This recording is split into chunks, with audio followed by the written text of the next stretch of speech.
I'd like to extend a huge thank you to the great and wise Dr. Looper, you all know him as Scott, of Whitespurs Medical, for inviting me to speak.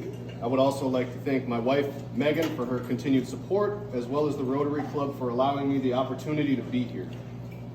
If you missed in the introduction, my name is Stephen Lundy, and my wife and I own a small company, and it's a tiny one. It's called Ptarmigan Butts Alaskan Adventures. When we came up with the name, it was like we didn't know we'd ever have to say it out loud. We made the company name, so we stuck with it. So when Dr. Looper asked me to speak here, I was super excited. I went straight home, and I told my wife, I said, I got invited to speak at the Rotary Club. And she said, great, what's a Rotary Club? I said, well, I don't really know. So some light Googling, internet sleuth. I was able to work out a few things, but the important thing that I took away from it was that the people I would be speaking to I would probably be speaking to a room of intelligent people. That was what I figured out. So it seemed, when it came to the approach of how I was going to structure this and what I was going to talk about, I decided not to do a step-by-step guide of how to go ice fishing. You can get that information pretty freely from YouTube. You could call me, or we're in the middle of Alaska. You could ask a guy on the street or the guy behind the fishing counter at Sportsman's Warehouse, and he would probably give you pretty quality information. So if you guys are all right with it, what I wanted to talk about today was concepts. Why stuff like this is important, why it relates to conservation, how it affects all of us, and submit to you a personal challenge that you go out and try something new. Hiking, berry picking, hunting, trapping, it doesn't matter what it is. Get out there and use this stuff while it's still here. So a little bit about us. My wife and I have had the luck and privilege to have been raised in the outdoors, only to realize as adults how unique our childhoods were. So I was raised in the Upper Peninsula of Michigan. It's also known as God's country if you've ever heard of it. And my wife was raised on the banks of the Mississippi River in western Wisconsin. As a young man, I spent extensive time traveling, slowly becoming aware of the fact that I was different, but not in a bad way. I had been gifted a childhood of venison and ruffed grouse, smelt and lake trout, all those tall tales from the old Yoopers about the buck that got away, and a family history of tough, rugged trappers and loggers. Now, being raised in this environment, I was taught all the basic concepts that outdoors organizations push today.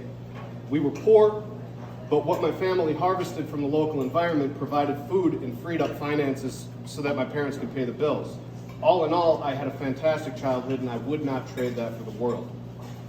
Now, reflecting on all of that brought me to this realization. And the realization was that throughout history, humans have had mostly a much closer relationship with the earth and its resources than we tend to today. And to me, strengthening that relationship for modern humans is at least a partial cure to what ails us. Another part of that cure is people like Dr. Looper and the way that he approaches medicine. Everything about life on Earth requires that something is grown, caught, or mined. And something as simple as a day of ice fishing can help us to put our lives, our health, our goals, and our purpose back into perspective. It provides a different way of looking at things. New perspectives and personal challenges like getting into the outdoors for the first time expand our knowledge base and make us more well-rounded people. So do we have any hunters here, fishermen? Yep. So you guys are going to know what I'm talking about. If you've ever had the privilege of taking somebody out for their first time, like you can watch their perspective change. Like if they're taking it all in and you're getting it right, it's just something cool to be a part of. So I just said a few minutes ago that I was different, and what I mean by that was that there are so many people that don't get to try fresh caught fish or hear tall hunting tales, and the result is that they don't spend any time outdoors as an adult. Those people, there are plenty of people who would love to get out there and try this stuff, but they don't have any mentorship. And there's a whole nother group of people that would love to get out there and do this stuff. Maybe they've heard about it, but they don't have the means. Those are also people that we're looking for ways to try to get out there, people that don't have the means. So the goal of Ptarmigan Butts is to be square one, the introduction, the gateway to the outdoors. everything that we do is geared towards taking beginners on private trips. So that means one guide, 2 adults, or maybe a small family. But I'm not taking a busload of strangers out to an ice hut. We're taking 2 people out, and I am teaching them the fundamentals of how to do this. I want them to be inspired. I want them to take something away, and hopefully they can do this themselves in the future. So people have asked us quite a bit why we teach ice fishing specifically when there's a dozen other companies that'll take any one of you ice fishing now for cheaper than we do it. The real reason is because we decided that we could offer a package that was unique enough that we just said, let's go for it. This is different enough. This isn't just check the box stuff. This is something that could hopefully set you up in the future. And here are the reasons why. So ice fishing provides a conduit to the outdoors and conservation for the novice. We teach, one of the first things that we teach about is the importance of the public lands and who administers them, the difference between state and federal land, and some of the basic rules and regulations about it. But the biggest thing that we encourage is just to get out there. Get out there and start using the stuff. Go hiking. Go berry picking. Another thing that we touch on, and this is a major part of the day, is risk acceptance and mitigation. The hunters and fishermen that are out here, anybody that spends any time outdoors, you'll know that Mother Nature will give you a lesson in humility. If you did not prepare, Mother Nature will let you know that you didn't prepare, and you might not get a chance to do it again. So we go over things, mostly fundamentals. Cold weather gear in your car, first aid kit in your car, first aid kit in the field. I just took our first customers out last month, and they had never heard of an inReach. I'm sure all of you probably have. They were local and they didn't know what an inReach was. And that's the SOS button, so you can call the cavalry if somebody goes through the ice or you're in a life-threatening situation. But so that's some of the information that I get to pass on to the guests when they come. But what I really enjoy is the controlled environment. It allows us to explore larger concepts in a kind of a controlled and safe way that you wouldn't get to if I was a hunting guide and I took somebody hunting a caribou for their first time. That environment is a little bit too wild to be experiencing these emotions. So the most profound moment of the day for most guests is when they realize that they have to take the life of an animal. It's like they're unaware of it because they haven't had to think about it. And that the woman and husband that I just took last month, they were the first strangers that I've ever taken ice fishing. But the look on her face when I asked her if she wanted to dispatch the fish, I mean, she was instantly mortified. She had never had to take the life of an animal, and you could see that it affected her. It's a little bit more articulate on the page though, so I'll read it. So taking the life of an animal is the most profound moment of the day for the guest in most cases. In my experience, people are mostly unaware of the emotional tax associated with dispatching their first animal until they are in that moment. All at once, they realize the cost for the animal, and they have a gratitude for the fish in their hand that they have never had for the cow or the pig, and this is the important part, and they know it. So they've talked about this on the fishing trips that they know, but they didn't realize every time you eat a steak, that's a different cow, and they just kind of go through this roller coaster of emotions. Afterwards, it's followed by thoughtful insight and conversation. It's one of my favorite parts of the day because you can just see the gears turning as they're learning this stuff. It's changing their perspective. It's making them more well-rounded. So they're thinking about things that they haven't had to. I don't touch on this in the ice hut very much. I just brush on it, but I wanted to get onto this here today because of our location and what's going on currently with conservation and some salmon fisheries. So I titled it Conflict Between Natural Resource Producers and Public Land Users. While I discuss this, I want you to keep the proposed pebble mine floating around in the back of your mind.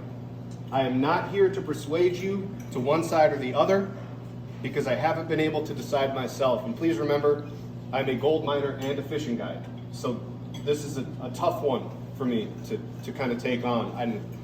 I haven't been able to make up my mind on what should happen. So how can a person be a conservation advocate and also support natural resource production such as mining for copper, platinum, silver, or oil? The answer to that question is because we have to, our situation demands it. Here's the thing, our current paradigm in energy is not sustainable. Our current paradigm plays out something like this, and this is just ballpark. I'm not the most articulate guy in the world. Due to climate change and declining oil reserves, our energy needs in the future will need to be met with carbon neutral energy sources. We need to divest in oil and transition to green energy. The problem that I have is not with the statement, the problem is with how we are approaching it. Our transition from fossil fuels to carbon neutral fuels will be monumental, but we aren't prepared for it. To get a feel, we'll look at copper real quick, and I'll keep it simple because it's a super complex subject, but we can cover it quickly. So global copper demand is about 28 million tons a year, okay? 18 million tons a year comes from the ground, 10 million is recycled. Does that make sense to everybody? 2/3 out of the ground, 1/3 recycled. Those numbers are somewhat inelastic. They do move, not much. In order to transition to carbon neutral energy sources, we would have to increase our copper production by about 2/3 every year for the next 25 years to go green, right? The problem is it takes 10 to 20 years to open a new mine. It doesn't happen overnight. The recycling supply can move up and down, but like I said, it's rather inelastic. We need to mine 2/3. We mined a total of about 700 million tons of copper in history. We need to mine another 500 million tons to transition to green energy. So it takes between 10 and 20 years to get one of these big mines going. It's an extremely energy intense activity. If we are to increase mine production, more fossil fuels will be needed to pull resources from the ground because we need electricity from that gas. Just as an example, the crusher over at Fort Knox is the largest user of electricity in the borough. Not the mill, not the mine. One building is the largest user of electricity in the borough. So this is energy intense stuff. Ore grades are dropping, so that means we need to pull more ore to get the same amount of metal out of the ground, right? The reason why this is important and why it relates to Pebble is because the deposit down at Pebble is the largest copper deposit known to the world. It's a low ore grade, but it is the largest deposit known to the world. The deposit in Bristol Bay, the Pebble deposit, is also home to the most important salmon fishery in the world. Right now, as far as I can tell, the permits have all been denied for Pebble to continue on due to the importance of the salmon fishery. The reason why I brought this up is because does that math change if we have divested from oil, right? So we don't have enough oil to meet these energy demands. We're trying to transition to green and we don't have enough copper out of the ground.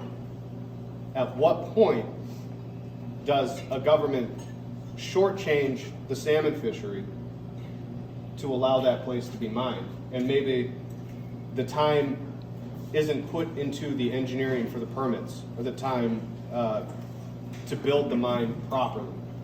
That's why this is important and why we need to think about this now, because it will affect your kids and grandkids. We don't have any kids, but it'll affect your children and your grandchildren, and that's why this stuff is important. And I wasn't able to come up with a good segue off of that, but it isn't all doom and gloom. When we take these people out, one thing that my friends and some family that I've taken out, and now customers, now that we're taking customers out, one thing that they always reflect on is how easy we tend to have it now because of our ease. Our technology is so advanced now. And one thing that they've reflected on every trip is like, I can't believe that, you know, for like thousands and thousands of years, people had to do this with sinew and homemade hooks. It wasn't, you couldn't just get in your car and drive 100 miles and sit in a nice warm hut with a fire. You know what I mean? And just kind of hang out for the day, eat fresh fruit. It would have been dried fruit and dried meat. That would have been your choices because it's the wintertime. But our trips, they're an all-day event. We do them down at Quartz Lake. I have a little wood hut. It's small. It has a wood stove in it. We provide all of our snacks and drinks and lunch to everybody. It's all local Alaskan stuff. And the fishing itself, like I said, we have fun when we're fishing. I'm not in there talking about an energy crisis coming down the road. Like, we're in there joking and laughing, and there's music playing, and they have a lot of fun. But underneath that, the real reason why I'm doing it is because, like I said, it makes people more well-rounded to go out and to try these things and to realize that we have these resources out there, and they should be used, because if they're used, they'll be protected. A lot of people don't know about public land, federal or state. They don't know about those rules, and that's okay. You don't have to go ice fishing with me. You know, you don't have to go ice fishing with a guide. You can get a lot of the information you need from down at Sportsman's. I would just encourage all of you to go out there and do it if you haven't tried it. Does anybody have any questions?